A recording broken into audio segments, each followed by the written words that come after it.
भूमि सुधार जो एग्रीकल्चर, जब हमारा भारत स्वतंत्र हुआ 1948 में, और स्वतंत्र भारत में हमारे पास सबसे बड़ा चैलेंज हुआ कि क्यों ना एग्रीकल्चर सेक्टर की प्रोडक्टिविटी को इंप्रूव किया जाए, क्यों ना एग्रीकल्चर सेक्टर की प्रोडक्टिविटी को इंप्रूव किया जाए, ताकि हमारे समय उस समय पॉवर्टी बहुत ज्यादा थी, इस पॉवर्टी पे डायरेक्ट अटैक किया जाए। तो सरकार ने सबसे पहले लैंड रिफॉर्म सिस्टम को सुधारने की बात कही, और इसके अंतर्गत हमारे पास 3 प्रकार की सिस्टम या बंदोबस्त विद्यमान थी। पहला था हमारे यहाँ जमींदारी व्यवस्था। जमींदारी व्यवस्था वो व्यवस्था थी जिसके अंतर्गत एक व्यक्ति के पास बहुत अधिक भूमि अवेलेबल थी, या जिसको ब्रिटिश काल में दे दी गई थी, और इसका कार्य था कि पूरे तालुके, उस समय वर्ड यूज किया जाता था तालुका, संपूर्ण तालुके से राजस्व का कलेक्शन करना। ठीक है। और एक और सी व्यवस्था थी रैयतवाड़ी। रैयतवाड़ी व्यवस्था के अंतर्गत संपूर्ण ग्राम का उत्तरदायित्व होता था, और उसी प्रकार एक सिस्टम था महालवाड़ी, और महालवाड़ी के अंतर्गत भी कुछ इसी प्रकार की व्यवस्था थी। तो हमने देखा कि हमारे भूमि का बहुत अधिक टुकड़ा क्या हुआ था कि 1 या 2 किसान के पास डिस्ट्रीब्यूट हो गया था, 1 या 2 किसान के पास डिस्ट्रीब्यूट हो गया था, जो जमींदार के नाम से कहलाते थे, और इनका कार्य था टैक्स या रेंट वसूल करना, लगान वसूल करना। तो जब हमारा स्वतंत्र भारत हुआ, तो स्वतंत्र भारत में सबसे ज्यादा समस्या आई थी भूमि संबंधों को मेंटेन रखना, बनाए रखना। भूमि संबंधों का तात्पर्य होता है कि अगर अर्थव्यवस्था में इन भूमि संबंधों को हम लोग सुधारें, भूमि संबंध का सुधारने का मतलब होता था एक व्यक्ति को आपने लगभग 30 गांव की जमीन को मालिक बना दिया था, इसको स्थायी बंदोबस्त भी कहते हैं, और बाकी 30 गांव के लोग इसके अंतर्गत क्या करते थे, जॉब करते थे, खेती करते थे। तो आखिर ये भूमि संबंध जो था, इस भूमि संबंध को क्यों ना सुधारा जाए। अगर आपके देश में प्रोडक्शन को बढ़ाना है, एग्रीकल्चर प्रोडक्शन को बढ़ाना है, तो सबसे पहले ये जो आपका भूमि संबंध है, इसको सही करना होगा। तो भूमि सुधार के अंतर्गत भूमि संबंध 2 प्रकार के थे।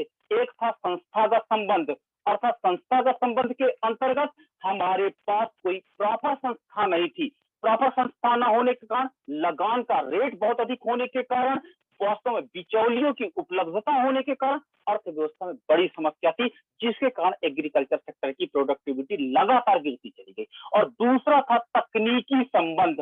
अर्थव्यवस्था में जितना भी एग्रीकल्चर होता था, वो वास्तव में हल और बैल के सहायता से किया जाता था। हम न्यू टेक्नोलॉजी का प्रयोग नहीं कर पा रहे थे। तो इस भूमि सुधार का एक ब्रॉड कॉन्सेप्ट है। भूमि सुधार का तात्पर्य है भूमि संबंधों को वास्तव में पुनर्जीवित करना, तथा उसे नए नियम या नए तरीके से स्थापित करना, साथ ही साथ संस्थागत सुधार को डेवलप करना। ठीक है। तो अब भारत में भूमि सुधार की अगर हम बात करते हैं, तो भूमि सुधार से तात्पर्य, एक बार आईएएस में यही से क्वेश्चन उठा था कि भूमि सुधार से आप क्या समझते हो। आईएएस में ये क्वेश्चन आया था कि भूमि सुधार से निम्न में से क्या तात्पर्य है। भूमि स्वामित्व का उचित न्यायपूर्ण वितरण सुनिश्चित करना। पहले क्या था, एक जमींदार रहता था, जमींदार के पास 30 गांव की वास्तव में जमीन का मालिक वो रहता था, और उसका लगान वसूल करने का दायित्व क्या था, जमींदार को था। अब जमींदार कभी भी लगान वसूल करने नहीं जाता था। एक जमींदार ए पर्सन से कहता था कि आप जाओ इनसे लगान वसूल करके लाओ। ए पर्सन अब ये कहता था 20% लगान वसूल करके लाओ। जमींदार ए पर्सन से कहता जाओ 20% लगान वसूल करके ले आओ। और ए पर्सन क्या कहता था, बी पर्सन से कहता था जाओ 30% लगान वसूल करके ले आओ। बी पर्सन तीसरी पर्सन को चुनाव करता था और कहता था जाओ तुम 40% लगान वसूल करके लाओ। इस प्रकार जमींदार तथा किसान के बीच जब हमने वेस्ट बंगाल का सर्वे किया तो 35 बिचौलिए पाए गए थे, और लगान की दर पश्चिम बंगाल में 90% थी। अर्थात 100 केजी अगर वो उत्पादन करते थे तो 90 केजी उनको केवल लगान देना पड़ता था, और 10 केजी उनके पास बचते थे। और ये वास्तव में जो ए बी सी इस प्रकार के जो 30-35 लोग थे, इनको नाम दिया गया था लगान जीवी वर्ग। ये लगान से ही क्या करते थे, हर व्यक्ति 10% कमीशन खा जाता था, परिणाम स्वरूप ये लगान पर ही जिंदा रहने लगे। अब किसान की हालत लगातार खराब हो गई। क्यों? क्योंकि 100 केजी उत्पादन के बाद मात्र 90 किलो लगान में भुगतान करने के परिणाम स्वरूप 10 केजी में उसका मेहनत पूरा नहीं होता था, उसका परिवार नहीं चलता था। साथ ही साथ कि जमींदार क्या करते थे कि जमींदार जो उनका सबसे एक बेगार प्रथा थी, बेगार प्रथा का तात्पर्य होता, बेगार प्रथा और नजराना प्रथा जमींदारी प्रथा में बहुत ज्यादा पॉपुलर थी। जमींदारी प्रथा, बेगार प्रथा के अंतर्गत प्रत्येक गांव के व्यक्ति को जमींदार साहब के घर जाना होगा और जमींदार के घर के पास क्या करना पड़ेगा, उनके जानवरों को फ्री में पानी पिलाना, जानवरों को फ्री में पानी पिलाना, ठीक है, घर की साफ सफाई करना, ठीक है, ये बेगार प्रथा विकसित थी। अर्थात जमींदार के पास जाकर के अपने आप को प्रूव करना कि मालिक हम, आप ही हमारे लिए सब कुछ हो। और दूसरा था नजराना प्रथा। नजराना प्रथा के अंतर्गत अगर जमींदार के घर में किसी बच्चे की शादी होती थी तो एक बड़ा अमाउंट का, बड़े मूल्य का आपको गिफ्ट देना अनिवार्य था। ये बेगार और नजराना प्रथा ने कमर तोड़ दी। पहले तो आप 10 किलो हमको अनाज दे रहे हो, ऊपर से बेगार और नजराना प्रथा ने किसानों की हालत और पतली कर दिया। परिणाम स्वरूप और एक और सिस्टम था कि जो बेगार और नजराना प्रथा में भाग नहीं लेता था, जमींदार उसको बहुत दूर की जमीन को अलॉट करता था कि आप जाओ उस पर खेती करो, और कभी कभी तो नहीं अलॉट करता था। क्यों? क्योंकि 30 गांव की जमीन का मालिक वो अकेले व्यक्ति होता था। तो जब 30 गांव की जमीन, जो 30 गांव का जो जमीन का मालिक अकेले, तो जो बेगार और नजराना प्रथा में जो किसान सबसे आगे रहते थे वो गांव की पास की जमीन को अलॉट कर देता था कि चलो आप इसमें खेती करो, और जो व्यक्ति बेगार नजराना नहीं देते थे उनको दूर की जमीन को अलॉट किया जाता था। इससे क्या हुआ, इससे एक प्रॉब्लम जनरेट हो गई कि अब ये किसान को लगने लगा, या ये किसान हो, एक किसान हो जो बेगार नजराना ज्यादा करता है, या बी किसान हो जो बेगार नजराना कम करता है, वो वास्तव में इनको लगने लगा कि अगर मैं खेत की प्रोडक्टिविटी को बढ़ाऊंगा, खेत की प्रोडक्टिविटी बढ़ाने के लिए आप लोग जानते होंगे, सबसे पहले खेत में हम लोग क्या करते थे, खाद डालते थे, और ये जो गोबर की खाद होती थी वो अगले साल असर करती थी। तो किसान कहते थे कि मान लीजिए, एक व्यक्ति ने कहा कि मान लो मैं इस खेत की फर्टिलिटी को बढ़ा दूं, लेकिन क्या गारंटी कि जमींदार अगली बार मुझे यही खेत देगा खेती करने को। हो सकता है वो मुझसे नाराज होकर के कहीं यहाँ पर खेत अलॉट कर दिया, तो ये जो लैंड है ये ज्यादा क्रॉप देगा। तो परिणाम स्वरूप हमारे यहाँ जमींदारी सिस्टम के अंतर्गत किसानों का खेत न होने के परिणाम स्वरूप वो खेत की फर्टिलिटी बढ़ाने पर ध्यान नहीं देते। दूसरा उनका लॉजिक था किसानों का कि 90% हमको तो लगान दे देना होता है, मात्र 10% में हमारा परिवार नहीं चलता, तो ऐसे हम भूखे मर रहे हैं तो वैसे भूखे मरेंगे। तो इस प्रकार भारत में भूमि संबंध, मैं आपको बार बार बोल रहा हूं, भूमि संबंध बहुत खराब थे, भूमि संबंध बहुत ज्यादा खराब थे, अर्थात एक सिस्टम ही खराब था जिसको संस्थागत सुधार की आवश्यकता थी। यह सब सिस्टम बदलने लायक था, इसलिए भूमि सुधार जैसा एक कॉन्सेप्ट रेडी किया गया। तो हम बोलते भूमि स्वामित्व का उचित व न्यायपूर्ण वितरण। अब आपके पास दिमाग में एक प्रश्न हो रहा है कि सर बार बार ये जो ए किसान बी किसान बोल रहे हैं, ये किसान क्यों हुए, ये तो वास्तव में की जमीन नहीं। किसान वो होता है जिसकी अपनी खुद की जमीन होती है और उसका मालिक होता है। आपका प्रश्न सही है, आपका प्रश्न सही है, ये वास्तव में किसान न होकर के काश्तकार कहलाते थे। काश्तकार एक प्रकार का मजदूर यानी एग्रीकल्चर लेबर, जो मालिक की कृपा पर खेत प्राप्त करता था, उस पर खेती करता था और 90% लगान भुगतान करके 10 किलो लेकर के अपने परिवार को चलाता था। साथ ही साथ जमींदारों ने तालाबों पर कब्जा कर लिया था कि इस तालाब, ये तालाब में आप लोग पानी नहीं पियोगे। वो उस समय हमारे पास टेक्नोलॉजी डेवलपमेंट नहीं थी। टेक्नोलॉजी डेवलपमेंट न होने के परिणाम स्वरूप हमारी फसल सूखती चली जाती थी और जमींदार हमारे बैलों को, हमारे जानवरों को पानी भी अवेलेबल नहीं कराते थे। तो हमने बताया कि उस समय दो समस्या थी, एक संस्थागत सुधार की आवश्यकता थी, जो भूमि संबंध सुधार बहुत गंदे थे, और दूसरा था उस समय जो सबसे ज्यादा प्रॉब्लम हमारे पास कर रही थी, तकनीक का अभाव और तकनीक का प्रयोग नहीं कर पाते थे, क्योंकि किसान के पास इतना होता नहीं था और जमींदार अधिक पैसा उनको कभी देते नहीं थे, केवल जमींदार उनसे लगान के रूप में लेते रहते थे। तो इस प्रकार भूमि स्वामित्व का उचित क्यों जो काश्तकार, आप ही बताओ। एक इसमें इकोनॉमिस्ट आए, उन्होंने कहा कि अगर कोई चीज को किराए में दे दो तो वो बर्बाद हो जाएगी, क्योंकि किराएदार कभी नहीं समझता कि मेरा है। उसी प्रकार काश्तकार भी समझते थे ये मेरा है। आप किराएदार को उस मकान का मालिक बना दो, देखना उस कमरे को चमका देगा। तो इसी प्रकार भारत में जब जमींदारी उन्मूलन किया गया, भूमि संबंध सुधार किए गए, संस्थागत परिवर्तन किए गए, तो सबसे पहले जमींदारी उन्मूलन में जमींदारों से भूमि छीनी गई, और जमींदारों से भूमि छीनी गई और काश्तकारों को रातों रात उसका मालिक बना दिया गया। काश्तकारों को मालिक बना दिया गया। आपको बड़ा सरप्राइज लग रहा होगा, अरे सर आपने एक वर्ड में बोल दिया जमींदारी उन्मूलन हो गया और काश्तकारों को जमीन मिल गई। हाँ, इसके पीछे बहुत बड़ा संघर्ष छुपा है। आपको लगता है कि जिसके पास 1500 बीघे जमीन था, 1 बीघा भी जमीन आपको फ्री में दे देता? ठीक है, जमींदारों ने क्या किया, सबसे पहले आग लगाना शुरू किया जहां पर हमारे रिकॉर्ड्स अवेलेबल थे। उस समय कंप्यूटर नहीं चला करता था। ये क्या करते थे, ये लोग आग जली करना चालू कर दिए, काश्तकारों को मारना चालू कर दिए। काश्तकारों से कहने लगे तुम कभी मत कहना गवर्नमेंट से कि मैं इस जमीन का मालिक हूं, सामने बोल देना, लेकिन तुम रहोगे हमारे बंधुआ मजदूर। भूमि संबंध संस्थागत सुधार वास्तव में भारत के पास चैलेंज था। और पॉलिटिकल साइंस में आपने एक वर्ड पढ़ा होगा, संपत्ति का अधिकार। संपत्ति का अधिकार का मतलब होता है अगर भूमि का टुकड़ा आपके पास है तो वो आपका मौलिक अधिकार हो जाता है और इसको आप किसी को नहीं। सरकार जमींदारों ने इस बेस पर को क्या किया, कोर्ट में मुकदमा दायर कर दिया कि हम संपत्ति के अधिकार के अंतर्गत हम अपनी जमीन नहीं देंगे। सुप्रीम कोर्ट ने क्या किया, संपत्ति के अधिकार को ही खत्म कर दिया। आप पॉलिटिकल साइंस में जरूर डिस्कस करिएगा क्यों, क्योंकि अगर ये संपत्ति का अधिकार हमारे पास रहता, संवैधानिक अधिकार रहता, तो हम कभी भी जमींदार से भूमि नहीं ले सकते थे।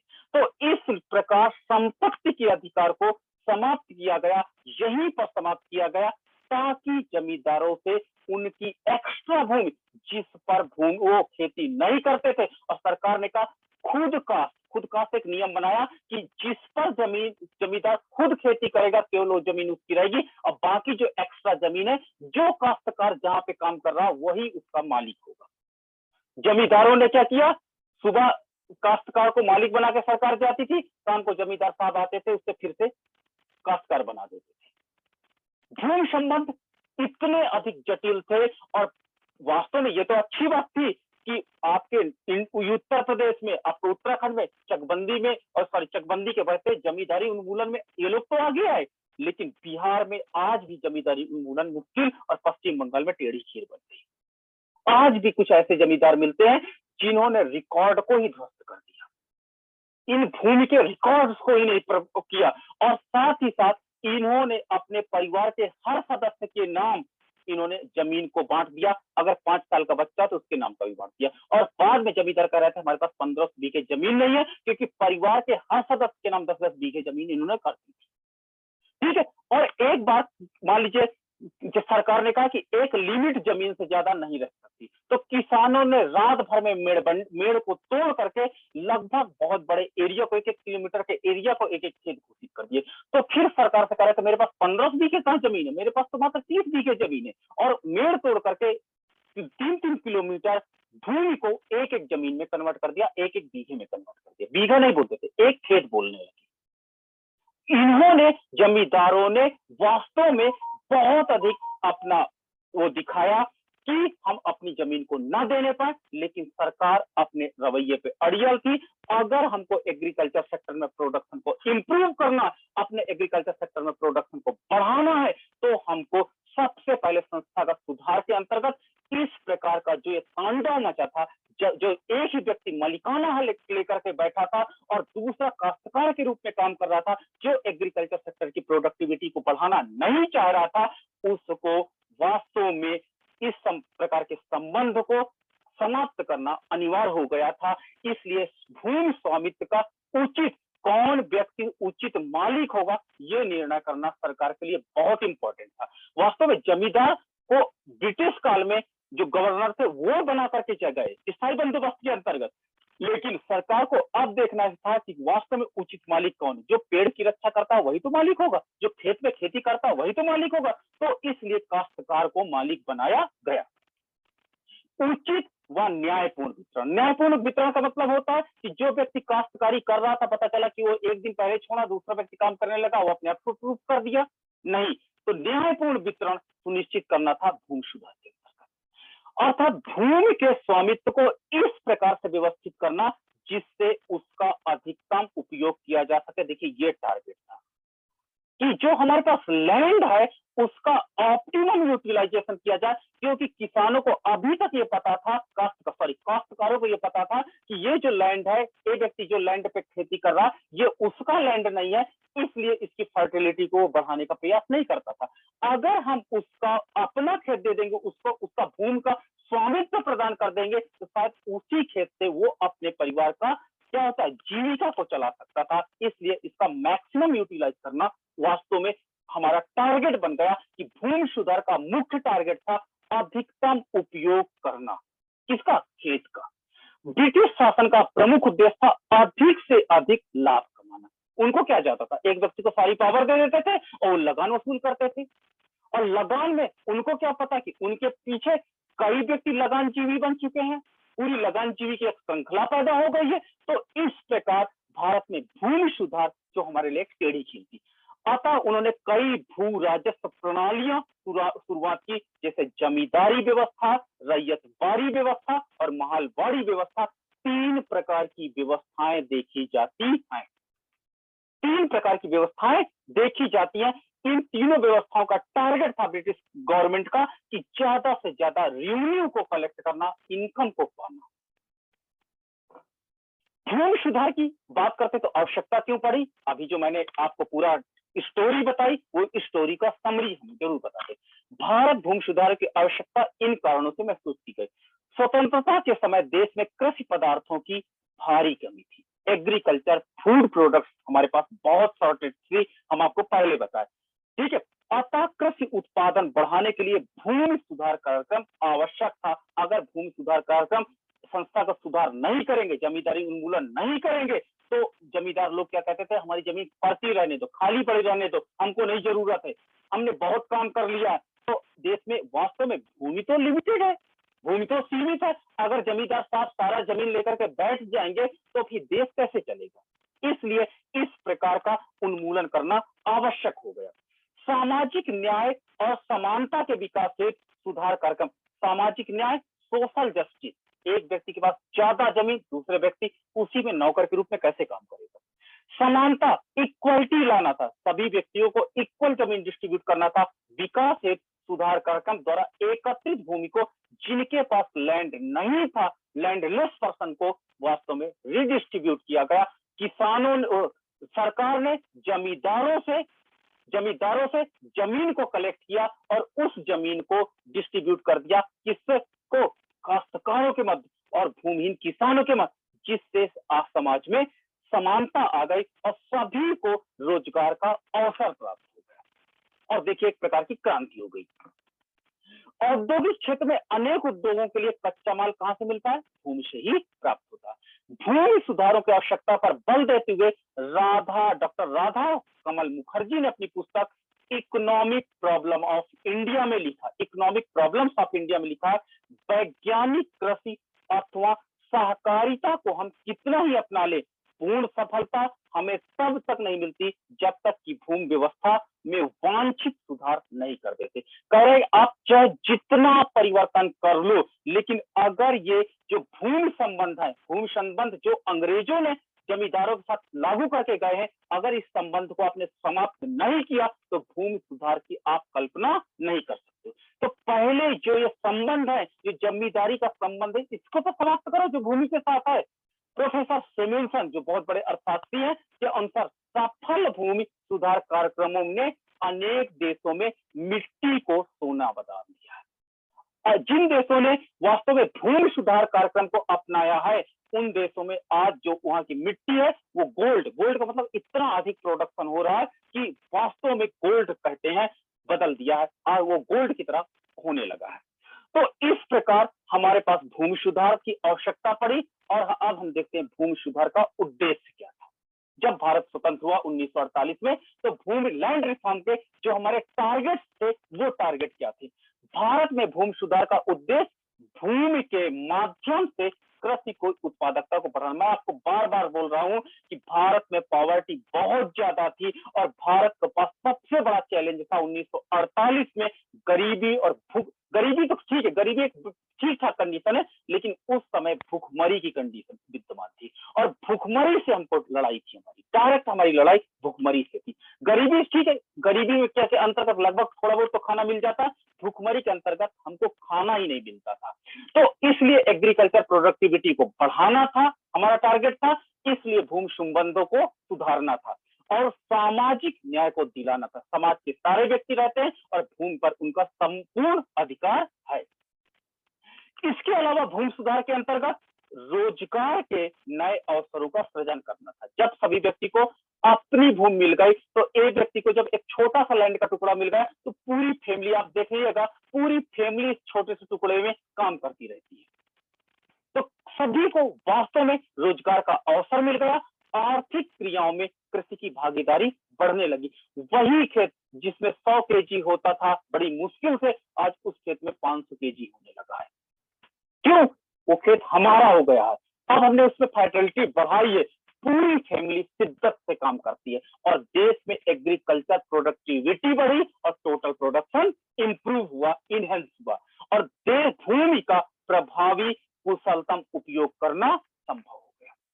ठीक है, तो ये टारगेट था एग्रीकल्चर प्रोडक्टिविटी को इंप्रूव करना, नए आपके पास रोजगार के अवसरों का सृजन करना, आर्थिक क्रियाओं में कृषि की भागीदारी को बढ़ावा देना और भूमि का प्रभावी एवं कुशलतम यानी बेस्ट यूज करना।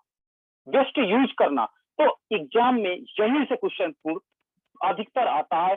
आप मोस्ट इंपॉर्टेंट सेक्शन ये माना जाता है। आईएएस में पूछा जाता कि what is the main objective of the land reform in India.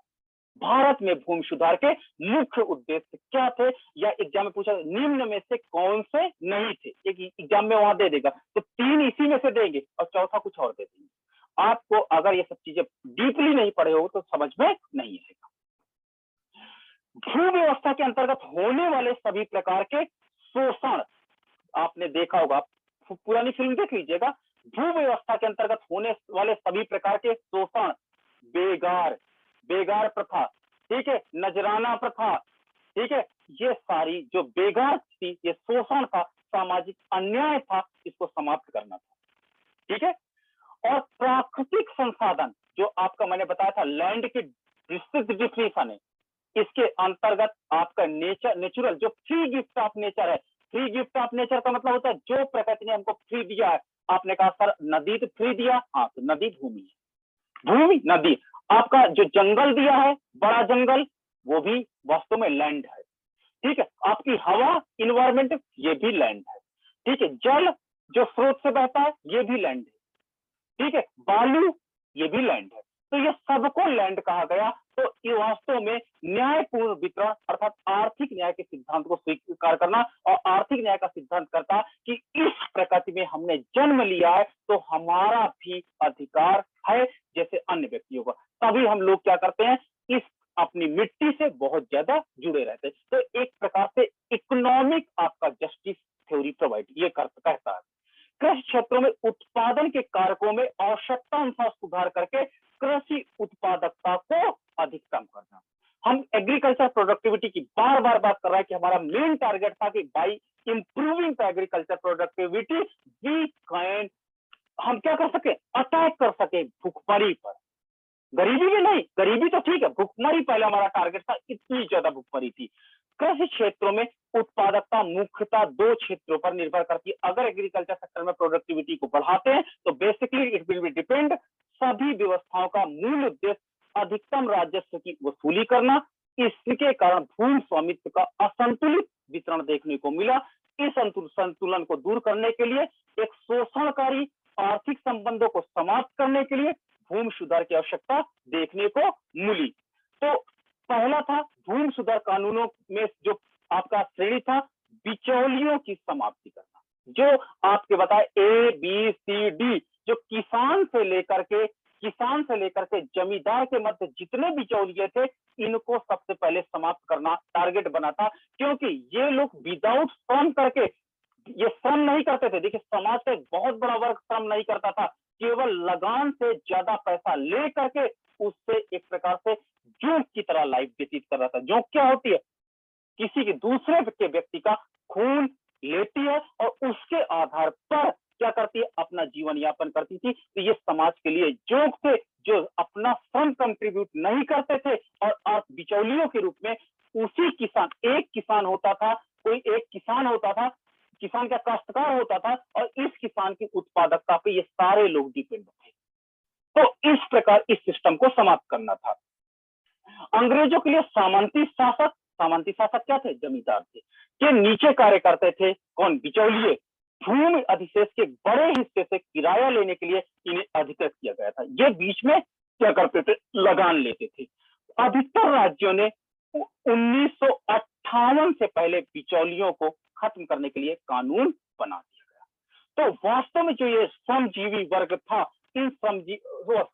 लगानजीवी वर्ग था, ये लगानजीवी वर्ग को वास्तव में बिचौलिए कहा गया। और 1958 एग्जाम में याद कर रखना, मोस्ट इंपोर्टेंट पॉइंट यहां से बनता कि भारत में बिचौलियों की समाप्ति के लिए कानून कब तक पारित कर दिया गया? तो 1958 तक इस कानून को पारित कर दिया गया। अब इस प्रकार भूमि सुधार का स्वरूप क्या था? भूमि सुधार के अंतर्गत हमको क्या क्या करना था? तो हमें सुविधा अनुसार भूमि सुधार को हम लोग कुछ हेडिंग्स में डिवाइड किए हैं, तो इन हेडिंग्स को आप जरूर देखिएगा। सुविधा अनुसार भूमि सुधारों को हम इन शीर्षक के अंतर्गत समीक्षा कर सकते हैं। पहला, सबसे मध्यस्थ वर्गों का उन्मूलन। आपसे बता रहे हैं बार बार कि जमींदार और किसान के बीच बहुत ज्यादा मीडिएटर्स थे और ये लगानजीवी वर्ग के रूप में कार्य कर रहे थे। ठीक है, ए पर्सन, जमींदार कहता था आप इनसे 10% लगान लेके आओ, ये 20 से कहता था तुम 20% वसूलो, ताकि एक 10% मैं ले लूं। तो इस प्रकार मध्यस्थ वर्गों का उन्मूलन इसमें टारगेट बना। भूमि सुधार के अंतर्गत क्या क्या काम हुए, तो आपको बता दें, सबसे ज्यादा अटैक हुआ मध्यस्थ वर्गों का उन्मूलन इसके अंतर्गत किया गया। जोतों की उच्चतम सीमा निर्धारित, मैंने क्या कहा कि जब जमींदारों को पता चला, मैंने एग्जांपल दे रहा हूं कि अगर कह दिया जाए कि एक व्यक्ति 30 खेत से ज्यादा नहीं रख सकता, तो जमींदार ने क्या किया? उसने 1500 बीघे जमीन को रात भर में मेड़ तोड़वा करके 30 खेतों में कन्वर्ट कर दिया। ठीक है, और जाके गवर्नमेंट को रिपोर्ट दिखा रहा, साहब हमारे पास भी तो 30 ही खेत हैं। तो सरकार ने कहा अरे यार ये तो हमने क्या किया? तो उन्होंने इसको कहते हैं सीमा निर्धारण, कि एक खेत इससे बड़ा नहीं हो सकता, और उन्होंने एक पैमाना दिया बीघा, और उस बीघे के अनुसार आपको बीघा या जो आपका हेक्टेयर या एकड़, एक उन्होंने पैमाना दिया। मैं आगे आपको चल के सारे पैमाने बताऊंगा कि जोतों की उच्चतम सीमा का निर्धारण और जोतों की न्यूनतम सीमा का निर्धारण। न्यूनतम सीमा क्या होती है? अब आपके प्रश्न आ गया कि सर उच्चतम तो समझ में आया, बट न्यूनतम क्या हुआ? अब आप मान लो आपके पास 1 बीघा जमीन है और आप लोग 5 भाई हो, ठीक है, तो इसको 5 टुकड़ों में बांटोगे। 5 टुकड़ों में बांटोगे। सरकार ने कहा कि अगर खेत का साइज बहुत छोटा हो जाएगा तो इसमें पता चलेगा ट्रैक्टर ही नहीं चला, तो सरकार ने कहा कि एक निश्चित न्यूनतम लेवल से नीचे का खेत हम रजिस्ट्री नहीं करेंगे। तो भाइयों ने क्या किया? दूसरा डिसीजन कि भाई एक साल तुम जोत बोलो, अगले साल मैं कर लूंगा, अगले साल मैं कर लूंगा, ऐसे कर सकते हैं, या इसमें जितना अनाज हो 5 भाई बराबर बांट ले। तो सरकार ने एक निश्चित लिमिट से नीचे का साइज का खेत भी रजिस्ट्री करने से मना कर दिया। तो खेतों की उच्चतम तथा न्यूनतम सीमा का निर्धारण कर दिया। अब आप बताइए कि सीमा का निर्धारण क्या जरूरी नहीं था? अगर खेत का साइज बहुत बड़ा हो जाएगा तो आप गलत संबंध को जन्म दे देंगे, आप गलत प्रथा को जन्म दे देंगे, और खेत का आकार एक चारपाई से छोटा हो जाए, मान लीजिए डिस्ट्रीब्यूट होते होते, तो इस चारपाई के बराबर खेत में आप बताइए प्रोडक्टिविटी होगी? आप उससे खेती भी नहीं करोगे। साथ ही साथ पूरा खेत मेड़ों से बंध जाएगा, पूरे खेत में केवल मेड़ नजर आएंगे, और आप इस पे तो कहते हैं कि अगर खेत की सीमा अधिकतम हो जाएगी या न्यूनतम हो जाएगी तो एग्रीकल्चर प्रोडक्टिविटी डिक्लाइन करने लगेगी। तो एग्रीकल्चर प्रोडक्टिविटी को मेंटेन रखने के लिए ना तो ज्यादा उच्च सीमा के खेत थे, ना ना तो न्यूनतम सीमा के खेत पे इस प्रकार सीमा का निर्धारण कर दिया गया। काश्तकारी सुधार, काश्तकारी वही बेचारे किसान जिनकी खुद की जमीन नहीं थी, उनके लिए क्या किया गया? सबसे पहले लगान का नियमन, सरकार ने कह दिया कि लगान किसी भी हालत में 1/4 या 1/5 से ज्यादा नहीं हो सकती है। कभी भी लगान 20% या 25% से ज्यादा लगान कभी नहीं वसूला जाएगा। This is the maximum limit of the क्या हुआ रेंट का, यह मैक्सिमम लिमिट सरकार ने निर्धारित कर दिया। तो पहला काश्तकारों के लिए हेल्प किया गया। दूसरा भू धारण की सुरक्षा, हमने बताया क्या कि काश्तकारों को मलिकाना हक दे दिया गया, ठीक है। रात शाम सुबह मलिकाना हक मिलता था और रात में क्या कहते थे जमींदार साहब उनसे मालिक को फिर से काश्तकार बना देते थे। तो पुलिस लगाई गई और उनको वास्तव में पेपर जनरेट किए गए और उनको मलिकाना हक दिलाने में सरकार ने पूरा प्रशासनिक सहयोग दिया कि आपसे कोई जमीन नहीं छीन पाएगा, आपके साथ हिंसा नहीं होगी, अगर होगी तो हम आपका पूरा साथ देंगे। साथ काश्तकारों का पुनर्ग्रहण, उनको फिर से लाया गया। भूमिहीन कामगारों को भूमि, जिनके पास एग्रीकल्चर लैंड नहीं थी उनको भूमि प्रदान किया गया और उनको लैंड प्रोवाइड किया गया ताकि आप खेती करो, ताकि एग्रीकल्चर सेक्टर में प्रोडक्टिविटी बढ़ जाए। कृषि का पुनर्गठन, अब क्या हुआ, एक और समस्या हमारे सामने आ गई। हमको जो खेत मिले, क्योंकि जमींदार साहब ने क्या किया, मुझे एक खेत नॉर्थ में दे दिए थे, एक साउथ में दे दिए थे, एक ईस्ट में दे दिए थे, एक वेस्ट में दे दिए थे। मैं जाता था एक खेत की एक तरफ, मेरी वाइफ जाती थी बी खेत की तरफ, मेरा बेटा जाता था सी खेत की तरफ, मेरे पापा जाते थे डी खेत की तरफ। एक खेत में हम लोग इकट्ठा काम नहीं कर पाते थे। जब काम नहीं कर पाते थे, दूसरा इतनी हमारे पास मशीनें थोड़ा कि हर खेत के लिए अलग अलग कर ले, परिणाम स्वरूप मेरी उत्पादकता प्रभावित हो गई। सरकार ने कहा यार ये तो लेबर डिवीजन हो जा रहा है, अगर इन बिखरे खेतों को एक जगह पे इकट्ठा कर दिया जाए तो पूरी फैमिली के मेंबर एक ही जगह रखवाली भी कर लेंगे और कम टूल से, कम मशीनों से खेती कर लेंगे। तो किसान वो, तो सरकार ने इन बिखरे खेतों को एक जगह पर इकट्ठा करने के लिए जो सिस्टम चलाया उसका नाम था चकबंदी। चकबंदी के अंतर्गत सरकार आकर आपकी जमीन को नाप लेती थी और उसको एक जगह पर आपको माप करके दे देती थी कि लीजिए आपके सारे खेत एक जगह हो गए, आप परिवार के आप चारों सदस्य आराम से काम करो। अगर रखवाली, पहले 4 लोग रखवाली करने जाते थे अलग अलग जगह, बताइए 4 लोग मेहनत किए और एक खेत की रखवाली कर पाते थे, ठीक है। 4 लोग मेहनत किए, एक एक खेत की रखवाली करते थे, अब एक व्यक्ति 4 खेत की इकट्ठा रखवाली कर देता था। तो एग्रीकल्चर प्रोडक्शन इनहेंस हो गया, बढ़ गया। तो वास्तव में चकबंदी ने एग्रीकल्चर प्रोडक्टिविटी को इंप्रूव किया, जो वास्तव में हमारा टारगेट था जमींदारी सिस्टम के अंतर्गत। इसके साथ साथ भूमि के प्रबंध में सुधार, जो हमारे पास लैंड मैनेजमेंट था इसको सुधारा गया, इसकी रजिस्ट्री, दाखिल खारिज, प्रॉपर लेटर डेवलपमेंट किया गया ताकि कोई शोषण ना होने पाए। और सहकारी कृषि को बढ़ावा दिया गया, सहकारी बैंकों को लाया गया ताकि किसी प्रकार का फाइनेंस की प्रॉब्लम ना आए। तो इस प्रकार सरकार ने भूमि सुधार के लिए बहुत अधिक संघर्ष किया, पहले जमींदारों के साथ और उसके बाद जो उनको प्राप्त हुए उनके लिए सरकार को बहुत अधिक संस्थागत और तकनीकी सुधार करने थे और सरकार ने उनके साथ ये कार्य संपन्न भी किए। परिणाम स्वरूप एग्रीकल्चर सेक्टर में हमारी निर्भरता बढ़ी और हमारी विदेशी में भुखमरी भी काफी हद तक समाप्त हुई। तो इस प्रकार लैंड रिफॉर्म के अंतर्गत जो हम लोग सबसे बड़ा टारगेट था कि हम अपने स्वतंत्र भारत में भूख पर अटैक करना, वो अटैक वास्तव में हमारा सफल, काफी हद तक सफल हुआ। और इसी में बहुत चर्चित नाम था विनोबा भावे जी का।